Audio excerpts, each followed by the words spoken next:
ಮತ್ತೆ ಬಂದ್ವಿ face to face. ಈಗ ನಮ್ಮ ಹತ್ರನೂ ಒಂದ್ ಕಪ್ ಐತೆ, ನಮ್ಮ ಹತ್ರ ಆಲ್ರೆಡಿ 5 ಕಪ್ ಐತೆ. 2 ವರ್ಷ ಬ್ಯಾನು ಆಗಿದ್ದೀರಾ.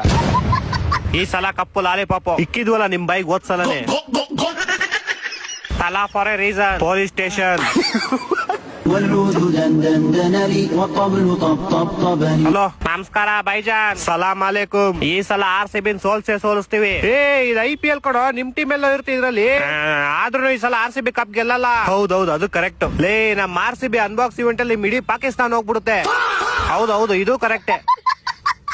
RCB ಗೆಲ್ಲಕ್ ಬಿಡಲ್ಲ. ಅಕಸ್ಮಾತ್ ಹೆಂಗು ಗೆದ್ಬಿಟ್ರೆ ಇನ್ನೇನ್ ಗೆಲ್ಲೋ ಟೈಮಲ್ಲಿ ಸ್ಟೇಡಿಯಂ ಬಾಂಬ್ ಹಾಕ್ಬಿಡ್ತೀವಿ. ಹಾಕ್ರಿ ಹ್ಞೂ ಹಾಕ್ರಿ 5ನೇ ತಾರೀಕು ಹಾಕ್ರಿ. ನಮ್ ಜೊತೆ ಇವ್ರು ಹೋಗ್ಬಿಡ್ಲಿ.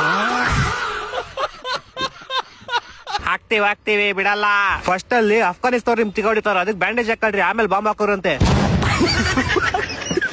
ಹೌದೌದು, ಇದು ಕರೆಕ್ಟೇ. ಅವ್ರಿಗೂ ಹಾಕ್ತಿವಿ, ನಿಮ್ಗೂ ಹಾಕ್ತಿವಿ. ಹಾಕುವಂತ ಏನೋ ಸೌಂಡ್ ಬರ್ತೈತ್ ನೋಡೋ ಅಲ್ಲಿ. ಯಾರೋ ಅವ್ನು ವಿಜಿಲ್ ಹೊಡಿತಾ ಇರೋದು.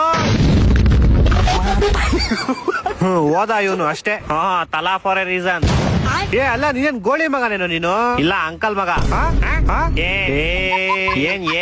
ಕೊನೆಗೂ ಒಪ್ಕೊಂಬಿಟ್ಟಲ್ಲ. ಅಪ್ಪನ್ ಮಗ ಅಂತ ಅಂದಿದ್ ನಾನು. ಕೇಳಿಸ್ತು ಎಲ್ಲ ಕೇಳಿಸ್ತು. ಫಸ್ಟ್ ಹೋಗಲ್ಲ ಹೈದ್ರಾಬಾದ್ ಹೆಂಗ್ ಸೋಲ್ಸೋದಂತ ಪ್ಲಾನ್ ಮಾಡ್ತೀವಿ. ಕೊನೆಗೂ ನೀನ್ ಒಪ್ಕೊಂಬಿಟ್ಟಲ್ಲ. ಹಲೋ ಏನು ಕೇಳಿಸಲ್ಲ ಬಿಡು, ನಾನು ಆಮೇಲೆ ಮಾಡ್ತೀನಿ.